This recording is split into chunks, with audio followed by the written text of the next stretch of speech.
Superhit film Sholay का मशहूर dialogue है कि 50 कोस दूर जब बच्चा रोता है तो मां कहती है सो जा बच्चे वरना गब्बर आ जाएगा। इसी की तर्ज पर हमारे देश में 50 कोस दूर जब चुनाव होता है तो बीजेपी नेता कहते हैं कि वोट दे दे बच्चा वरना घुसपैठिया आ जाएगा और तुम्हारी जमीन और संस्कृति खा जाएगा। नमस्कार, सलाम, बेबाक भाषा के पॉइंट टू पॉइंट कार्यक्रम में आपका स्वागत है। मैं हूं मुकुल सरल। आज बात घुसपैठिया की। घुसपैठिया शब्द इन दिनों बहुत आम हो चला है, भारत से लेकर अमेरिका तक, और दोनों जगह इसका इस्तेमाल नफरत की राजनीति के तहत हो रहा है, वोट पाने के लिए हो रहा है। अमेरिका के चुनाव में डोनाल्ड ट्रंप ने इसे इस्तेमाल किया तो भारत में झारखंड के चुनाव में बंटवारे और वोट पाने के लिए बीजेपी से इस्तेमाल कर रही है। झारखंड में 13 और 20 नवंबर को वोट डाले जाएंगे। यह घुसपैठिया है क्या, कौन सी बला है, तो आइए जानते हैं। घुसपैठिया का अर्थ है अवैध रूप से किसी दूसरी जगह या दूसरे देश में प्रवेश करने वाला। बहुत लोग बड़ी चालाकी से इसका अर्थ माइग्रेंट यानी प्रवासी या अप्रवासी से भी कर देते हैं, जबकि प्रवासी में जब तक अवैध न जुड़े, यानी जब तक अवैध प्रवासी यानी इनलीगल माइग्रेंट्स न कहा जाए, तब तक वह घुसपैठिया या इन्फ्लेटेटर नहीं होगा।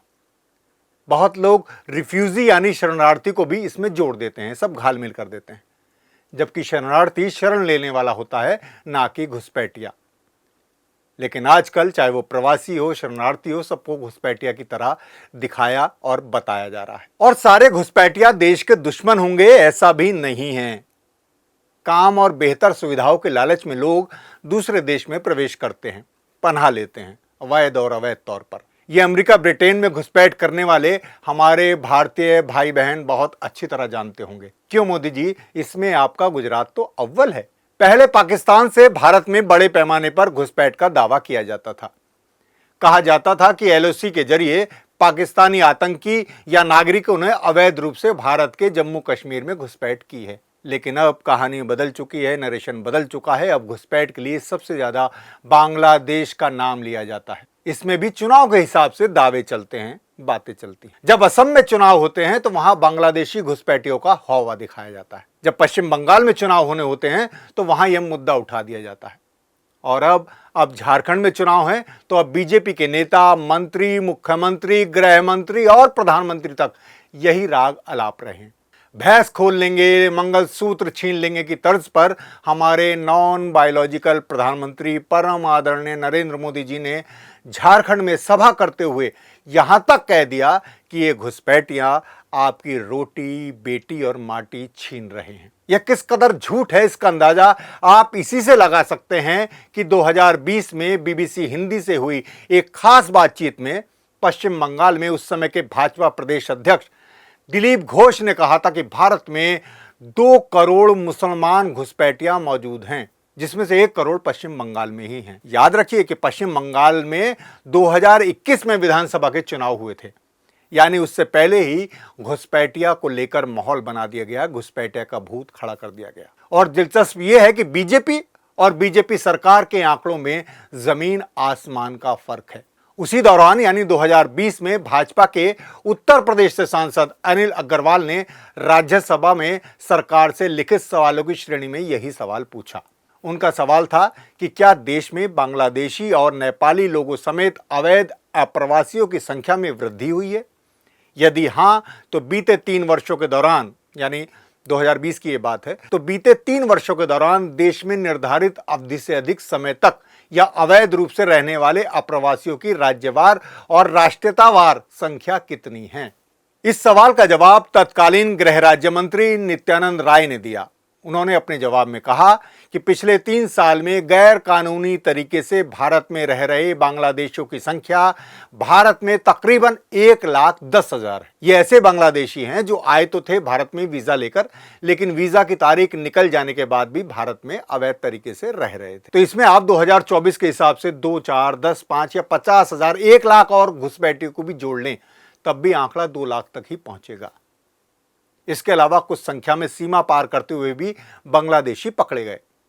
2017 में भारत बांग्लादेश की सीमा पर 1175 लोग पकड़े गए, 2018 में 1118 और साल 2019 में 1351 लोग पकड़े गए थे।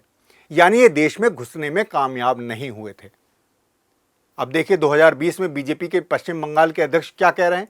वे कह रहे हैं कि देश में 2 करोड़ बांग्लादेशी घुसपैठियां हैं, जिनमें 1 करोड़ अकेले पश्चिम बंगाल में हैं, जबकि सरकार कह रही है कि देश भर में कुल 1,10,000 अवैध प्रवासी हैं। यह भी वह हैं जो वैध वीजा के जरिए भारत में आए, लेकिन वीजा खत्म होने के बाद भी वापस नहीं गए। अब देख लीजिए कितना बड़ा अंतर है दोनों दावों में और तथ्यों में। तो इस तरह एक झूठ के जरिए डर का माहौल पैदा किया जाता है ताकि वोट की राजनीति होती रहे। यहां यह भी ध्यान रखिए कि असम और पश्चिम बंगाल से तो बांग्लादेश की सीमा लगती भी है, लेकिन झारखंड तो एक लैंडलॉक राज्य है, यानी इसकी कोई सीमा बांग्लादेश तो क्या किसी भी देश से नहीं लगती। इसके चारों तरफ भारत के ही राज्य हैं। और अगर कोई घुसपैठ हुई भी है तो उसके लिए कौन जिम्मेदार है? अंतर्राष्ट्रीय सीमा की सुरक्षा और निगरानी की जिम्मेदारी किसकी है? जाहिर है केंद्र सरकार की, अर्धसैनिक बलों की, बीएसएफ की। यह तो झारखंड सरकार के अंडर में आते नहीं। यहां यह भी नोट कर लीजिए कि सीमा सुरक्षा के नाम पर भारत सरकार कई साल से भारत पाकिस्तान, भारत बांग्लादेश और भारत म्यांमार की सीमा पर फेंसिंग यानी बाड़ लगाने का भी काम कर रही है। इसमें भी करोड़ों रुपए खर्च किए गए हैं। तो फिर घुसपैठिया कैसे आ गए हैं?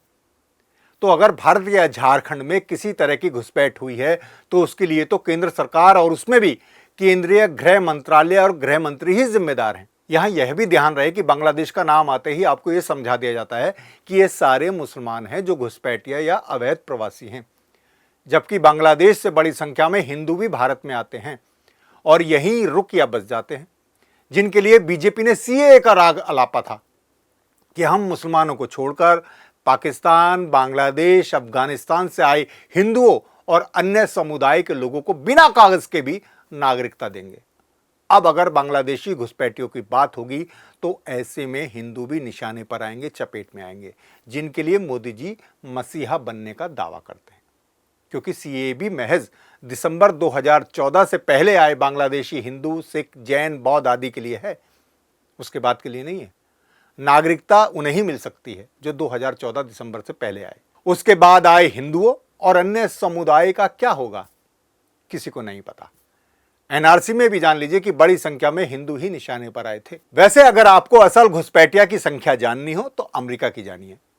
ताजा रिपोर्ट है कि अमेरिकी वित्तीय वर्ष 2024 यानी 1 अक्टूबर 2023 से 30 सितंबर 2024 तक, यानी पिछले महीने तक, मैक्सिको और कनाडा के रास्ते अमेरिका में घुसने के अवैध प्रयास में पकड़े गए लोगों में से 90,415 भारतीय थे। यानी हर घंटे 10 भारतीयों ने अमेरिका में घुसने की कोशिश की। और इसमें भी दिलचस्प यह है कि इनमें से भी आधे, लगभग 50% गुजरात के लोग थे, जहां डबल इंजन की सरकार चल रही है और मोदी जी के अमृतकाल में सबसे ज्यादा अमृत वर्षा हो रही है। यही है गुजरात मॉडल। यह उन लोगों से अलग है जो पहले से ही वैध तरीके से अमेरिका में रह रहे हैं।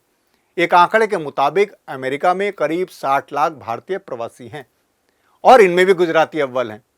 तो देखिए कि जो भारत विश्व गुरु है, जहां अमृतकाल चल रहा है, उसके नागरिक और उनमें से भी गुजरात के नागरिक अमेरिका जाने के लिए, वहां बसने के लिए कितने उतावले हैं, चाहे इसके लिए उन्हें जान भी जोखिम में डालकर अवैध तरीके से घुसना पड़े।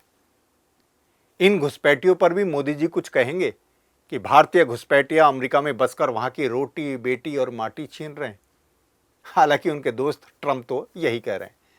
उन्होंने भी अपने चुनाव में माइग्रेंट यानी प्रवासियों के खिलाफ सबसे ज्यादा जहर उगला है और अब तो वे चुनाव जीत भी गए हैं और सबसे पहला काम बॉर्डर सील करने का ही करने जा रहे हैं।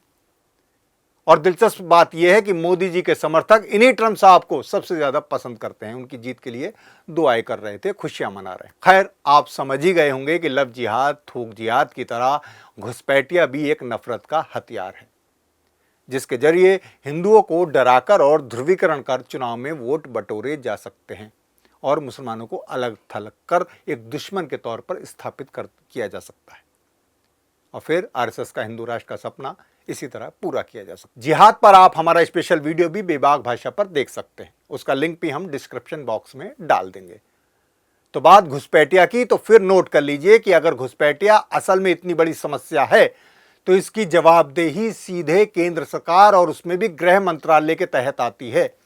इसलिए प्रधानमंत्री नरेंद्र मोदी जी, गृह मंत्री अमित शाह जी को बयानबाजी करने की बजाय अपनी विफलता स्वीकार करनी चाहिए और तुरंत से पहले इस्तीफा दे देना चाहिए। शुक्रिया।